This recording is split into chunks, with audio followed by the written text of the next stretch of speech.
তো তুই যার দল করতো ও কি কথা কোনে রে? তুই দল করবু মানুষের আর আল্লাহ থেকে গুনাহ মাপ লুবু, তুই তোর মাথা ঠিক আছে? কথা কোনে গা? ইমান আনলি দল করতে হবে কার? হ্যাঁ তোর কার? আল্লাহ। ইমান আনলি দল করতে হবে যারা ইমানদার, তারা আল্লাহর দলের রিপ্রেজেন্টেটিভ। ইমান আছে, আপনি আল্লাহকে সাহায্য করতে হবে। আল্লাহ কোরআনে বলছেন অবশ্যই একটা দল সমাজ। আমি আপনাদেরকে যে ঔষধ দেব অ্যান্টিবায়োটিক, কোনো ভিটামিন দেব না, কোনো সিভিট চলবে না, ব্যারাম যা চিকিৎসা তাই। শুনতে রাজি আছেন? তাহলে রসুলের নেতৃত্ব। যে মসজিদে রাজত্ব চালাচ্ছেন সেই মসজিদে 1 রাকাত নামাজ পড়লে 50,000 রাকাতের সওয়াব। আর আপনার দেশের মসজিদ লেখা থাকে পশ্চিমে দেওয়ালত যে মসজিদে দুনিয়াবি কথা বলা নিষেধ, সেগুলো মসজিদে কিয়ামত পর্যন্ত নামাজ পড়লে একটাও সওয়াব হবে না। হ্যাঁ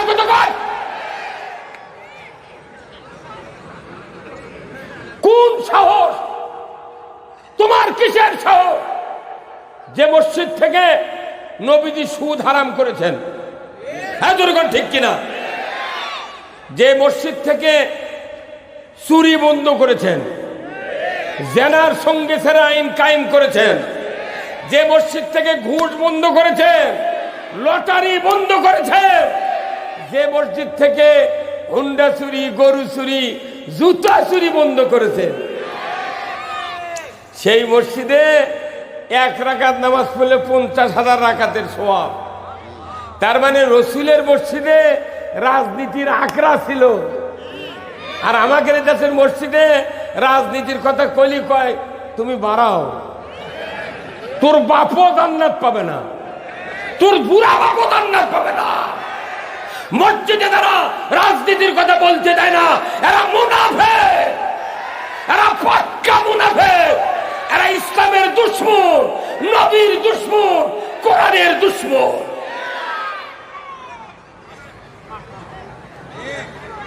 কি কথা ঠিক কিনা?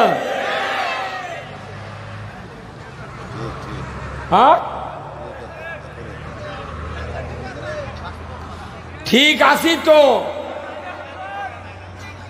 এক্ষুনি জেকের করতে বলছি, মেলামন জেকের করেনি। বক্তার মুখর থেকে কারে নিয়ে লা ইলাহা ইল্লাল্লাহ বলা লাগবে। আপনি এটা কারে নিয়ে পারছেন না, কচু মার্কা চোটে মার্কা নেতার পক্ষে খুব স্লোগান দেওয়ার পারেন, অমুক নেতার চরিত্র ফুলের মতো পবিত্র, নামাজ পড়ে নাই 1 ওয়াক্ত, গাঁজা খায় 6 ওয়াক্ত।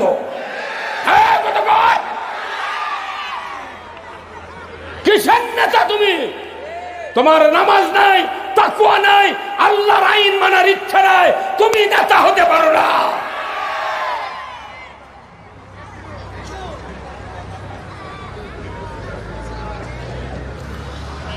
কোরআনুল কারীম, হাদিস শরীফ পড়লে দেখা যায় দুটো বিষয় সবচেয়ে প্রাধান্য পায়।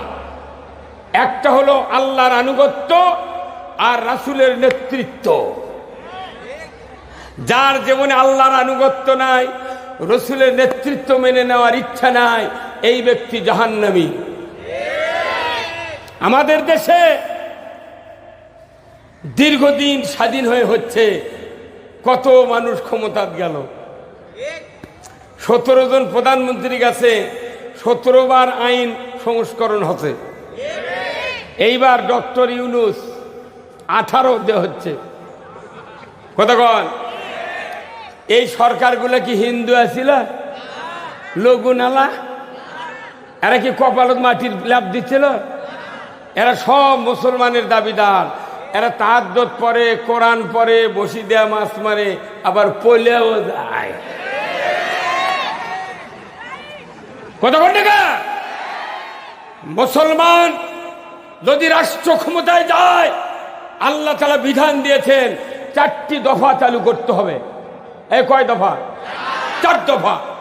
যদি কোনো মুসলমান ক্ষমতায় যায় 4টা দফা চালু করবে। এক নাম্বার নামাজ কায়েম করবে। এইদিকে এই কাহিনীর কোনো কথাই নাই।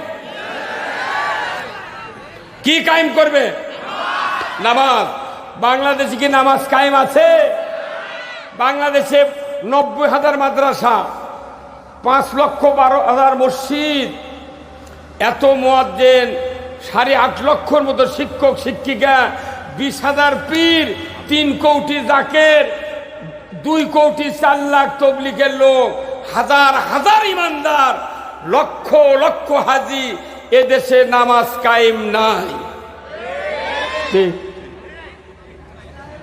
মুয়াজ্জিন 25 বছর হলে মুয়াজ্জিনি করে, ওর আদান শুনে গ্রামের মানুষ মসজিদে যায়, মুয়াজ্জিনের বেটারা মসজিদে যায় না। ইমাম ইমামতি করে, ইমামের বউ পর্দার থাকে না। কতক্ষণ? এমন ইতিহাস আছে বাংলাদেশে, বক্তার বেটা গাঁজা খায়।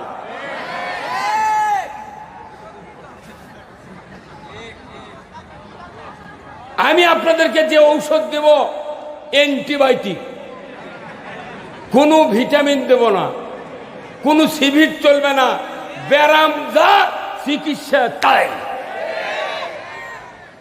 শুনতে রাজি আছেন? তাহলে রসুলের নেতৃত্ব, আল্লাহর আনুগত্য কারা কারা করবেন? দুহাত তুলে আল্লাহকে দেখান। লিল্লাহে তাকবীর, নারাই তাকবীর, নারাই তাকবীর। আল কোরআনের আলো, সংসদে জালো। এই যে এখন আওয়াজ কমে গেছে, খবরদার। এই কোরআন দিয়ে আল্লাহ রসুল 10 বছর পৃথিবী শাসন করেছেন, 12.5 লক্ষ বর্গমাইল। এই কোরআন হলো সংসদের কিতাব, নট কোরআন বাড়ির কিতাব, ঘরের কিতাব, কোন জমিনের কিতাব নয়। এই কিতাব হলো সংসদের কিতাব। আমরা কি বলতে পারবো জোরে সোরে? আল কোরআনের আলো, আল কোরআনের আলো। আবার ঘরে ঘরে কে কয়রা? এই মসজিদের ইমামরা একজনও কয়নি সংসদে জ্বালা। এই ইমাম ঘুষ খাচ্ছে, এই ইমাম ঘুষখোর। ওই মুতাল্লির ভয়ে এই কথাগুলো কয় না। তোমার যত বড়ই পাগড়ি থাক, জুব্বা থাক, দাড়ি থাক, তোমার দ্বারা সমাজের কল্যাণ হবে না। কোরআন ছাড়া চুরি বন্ধ হবে না, কোরআন ছাড়া জানা বন্ধ হবে না, কোরআন ছাড়া ঘুষ বন্ধ হবে না, কোরআন ছাড়া সুদ বন্ধ হবে না। এই কোরআন সংসদে গেলেই তো এইগুলি কায়েম হবে। আমরা ঘরত দিলে, মসজিদের দিলে, মাদ্রাসার দিলে কি লাভ হচ্ছে? ঘরত দিলে বুড়া বাপ মরিছে, দাদা মরিছে, বাপ মরিছে, লাঠি বুদ্ধি মারার জন্য আপনারা লাগিয়েছেন। খবরদার, এই কোরআন সংসদের কিতাব, কোরআন দিয়ে পৃথিবী চলবে, এটা আল্লাহর নির্দেশ। তাহলে কোরআন, আল্লাহর আনুগত্য আমাকে করতে হবে, রসুলের নেতৃত্ব মানতে হবে। এই দুটার বাহিরে যারা, তাদের দুনিয়াতেও শান্তি নাই, আখেরাতেও মুক্তি নাই। তাহলে আসুন, আপনারা জানেন আপনাদের এখানে কয়েকটা অটো বয়লার আছে, আছে না? ওই যে বেলাল হাফেজ সাহেবের একটা অটো বয়লার নাই? এই যারা অটো মিলের মালিক, তারা চায়নার থেকে একটা আপনার শাটার মেশিন কিনে নিয়ে যাচ্ছেন বাকিতে, কিস্তি ভাও টাকা দিতে হবে। চায়নার থেকে আনছে, 25 লাখ টাকা দাম, 15 লাখ দিয়েছে, এখনো 10 লাখ বাকি। কিস্তি হলো 2 লাখ করে। যদি 2 লাখ এক কিস্তি ফেল করে, সাথে সাথে চায়নার থেকে রিমোট দিয়ে এই শাটার অফ করে দেয়। আর এই শাটার মেশিনের এত অভিজ্ঞতা, যখন চাল বস্তা প্যাকেট করে, কাটা পোড়া খুদ আলাদা হয়ে যায়। কতক্ষণ? তাহলে এই বস্তার শুধু গোটা চাউল থাকবে, খুদ আলাদা, পোড়া আলাদা, চিটা আলাদা, এক একখানি এক এক চাউল পড়তেছে। সুন্দর চাউলগুলো বস্তা প্যাকেট হয়, আর ওইগুলি যার যার মতো বিভিন্ন জায়গায় পড়ে যায়। শাটার মেশিন যদি মানুষের খেদমত করার জন্যে চায়নার থেকে কিনে এসে আপনি ব্যবসা করে পারেন, আর আপনার কাছে সবচেয়ে বড় সাঁতার মিটিং আছে, কথা কন না? সবচেয়ে সাঁতার মিটিং হলো কোরআন। এই কোরআন এক জায়গায় বলেছে সূরা ইয়াসিনে, ওয়ামতাজুল ইয়াউমা আইয়ুহাল মুজরিমুন, আজ তোমরা কিয়ামতের মাঠে বদকারেরা নেককারের কাছ থেকে আলাদা হয়ে যাও। দুনিয়ার থেকে বিদায়ের পর আলাদা হয়ে লাভ নাই, দুনিয়াতেই আপনাকে পৃথক হতে হবে। নেককারের সাথে নেককার থাকবে, বদকারের সাথে বদকার থাকবে। কিন্তু আমরা সব মিক্সার, এক বাড়ির 10 জন মানুষ আছে, একই পাতিলের ভাত খায়, 3 জন নামাজি আর 7 জনই বেনামাজি। সাঁতার মিশিং ওই অটো বয়লার লাগে লাভ কি? তোর বাড়ি লাগান লাগবি মানা, মিক্সারের কাম বাঁধেনি। এরা এলোপ্যাথিক জ্বরের ওষুধ লয়, 3 ফাইল একত্র করে ঝুঁকে করতে খান, জ্বর সারে দেবে। আমি আপনাদেরকে কিছু কথা বলবো। আমি ফার্স্টে বলেছি আল্লাহর আনুগত্য, রসুলের নেতৃত্ব যুগে যুগে যারা মেনে নিয়েছেন তারা জান্নাতে গিয়েছেন, আর যারা মানে নিতে ব্যর্থ হয়েছে রসুলকে চর্মচক্ষে দেখার পরেও তাদের ভাগ্যে সুখ শান্তি মেলে নাই। আমরা কি নবীকে দেখেছি? সাহাবাদেরকে দেখেছি? আমরা দেখছি কি? এই কোরআনে আছে ইসলাম, হাদিসে আছে রসুলের আদর্শ। আসুন না আমরা সেই কথাগুলি অবশ্যই আলোচনা। আল্লাহ তাআলার দরবারে শুকরিয়া, যিনি আমাদেরকে সান্তাহারের ঠিক নিকটবর্তী এলাকায় পোঁতা, সুন্দর নাম, কি কথা ঠিক কিনা? পোঁতা, এই গ্রামের যুবকদের আয়োজনে আজকের জান্নাতের বাগানে বসার সুযোগ পেয়ে আমরা আল্লাহর দরবারে শুকরিয়া আর একটাবার আদায় করি আলহামদুলিল্লাহ। বলুন তো এই কিতাব কার? কথাগুলি কার? এই কিতাবের ভেতর দল আছে কয়টা? এক দল। এই কোরআনের ভেতর আছে 2টা দল। কয়টা? 1 নম্বর দল হল হিজবুল্লাহ, 2 নম্বর দল হল হিজবুস শয়তান। 2টা দল আছে। আল্লাহর কথাগুলি এই কোরআনে নাযিল করা হয়েছে। আল্লাহ নিজেই দলের প্রতিষ্ঠাতা। যেরকম বিএনপির প্রতিষ্ঠাতা কে? শহীদ জিয়াউর রহমান। আওয়ামী লীগের প্রতিষ্ঠাতা মাওলানা আব্দুল হামিদ খান ভাসানী। এই কথা কোন না? ওখানে উনি দল গঠন করেছিলেন আওয়ামী মুসলিম লীগ, কিন্তু মুসলিম বাদ দিয়া আওয়ামী লীগ ন্যাংটা করছে। কথা কন না? মুসলিম থাকলে কলজা চুলকায়, মুসলিম বাদ। কথা কন না? আব্দুল হামিদ খান ভাসানী উনি এই আওয়ামী লীগের, আওয়ামী মুসলিম লীগের প্রতিষ্ঠাতা। এরশাদ চাচা জাতীয় পার্টির প্রতিষ্ঠাতা, জাসদের প্রতিষ্ঠাতা ইনু।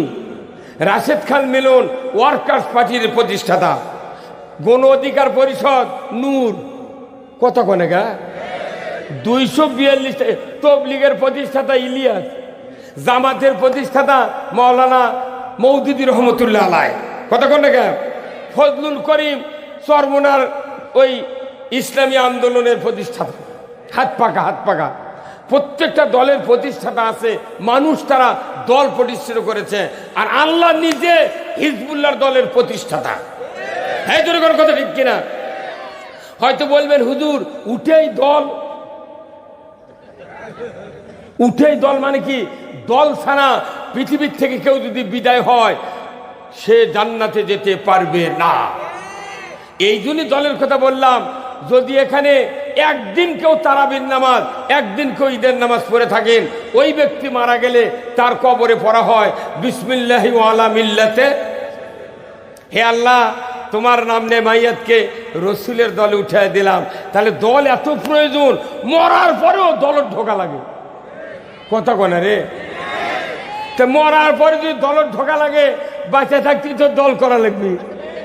বাঁচা থাকতে তুমি ইচ্ছা মতো দল করবে, আর আল্লাহ করবে আল্লাহ তুই গুনাহ মাফ কর, তুই আমাকে জান্নাত দে, তুই কুরবানি দেওয়ার শক্তি দে, অসুখ ভালো করে দে, টাকা দে, পয়সা দে, বেটা দে। তো তুই যার দল করতো ও কি কথা কোনে না? তুই দল করবো মানুষের, আর আল্লাহর থেকে গুনাহ মাপ লুবু, তুই তোর মাথা ঠিক আছে? কথা বলে গা ইমান আনলি দল করতে হবে কার? হ্যাঁ করবেন কার? আল্লাহ। ইমান আনলি দল করতে হবে যারা ইমানদার, তারা আল্লাহর দলের রিপ্রেজেন্টেটিভ। ইমান আছে, আপনি আল্লাহকে সাহায্য করতে হবে। আল্লাহ কোরআনে বলছেন অবশ্যই একটা দল সমাজে থাকবে, তাদের কাজ হবে ইয়াদউনা ইলাল খায়র, মানুষকে ভালোর দিকে হাত দিয়ে ডাকা।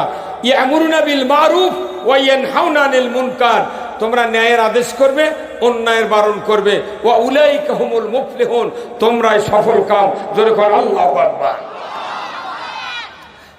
ওয়ালতাকুম মিনকুম উম্মাতুন ইয়াদউনা ইলাল খায়র, অবশ্যই জাতির ভেতরে একটা দল থাকবে, সেই দল যারা করবে আমার আল্লাহ বলেছেন তাদের কাজ হবে মানুষকে আল্লাহর দিকে ডাকা। কার দিকে? তোমার ডাক যদি নেতার দিকে হয়, কপাল ফাটে ফেলে দিল, জান্নাতে যেতে পারবে না। ডাকতে হবে কার দিকে? আল্লাহ নিজে কোরআনে বলছেন ওমান আহসানু কাওলাম মিম্মান দা ইলাল্লাহ ওয়া আমিলা সালিহাও ওয়া ক্বালা ইন্নানি মিনাল মুসলিমিন। তার চেয়ে কার কথা আমি আল্লাহ আমার কাছে প্রিয় হবে না, যে ব্যক্তি আল্লাহর দিকে মানুষকে আহ্বান করে। ঈমান আনলি আপনার দায়িত্ব মানুষগুলিকে আল্লাহর দিকে ডাকা। এই আদর্শ কি আমরা মানতে পারি না? ইনশাআল্লাহ সামিয়ানার নীতি কি